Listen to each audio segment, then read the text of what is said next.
എവിടെയെങ്കിലും ഒളിച്ചും പാത്തും ഇരുന്നേ എന്നെ സപ്പോർട്ട് ചെയ്യാൻ പറ്റൂ. ഷീജേച്ചിക്ക് ഡ്യൂട്ടിയിലായതുകൊണ്ട് ബാത്റൂമിൽ കയറിയാലേ സപ്പോർട്ട് ചെയ്യാൻ പറ്റൂ.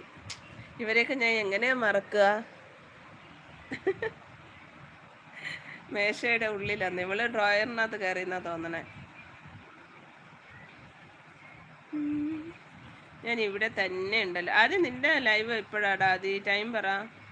അതെ, മേശയുടെ ഉള്ളിലാണെന്ന്. അവിടെ ഇരുന്നോ കേട്ടോ, ഇപ്പൊ പുറത്തിറങ്ങണ്ട. ആരെങ്കിലും താക്കോലിട്ട് പൂട്ടാൻ വിടരുത്. അന്ന് ബാത്റൂമിൽ കുടുങ്ങിയ കണക്ക്. ആദ്യം നീ എപ്പോൾ ലൈവ് ഇടുക? ഇന്നലത്തെ പോലെ കുറച്ചു നേരം ഇടാ മതി. വാച്ച് അവർ വേണ്ടേ? നിനക്ക് സബ് മാത്രം മതിയോ?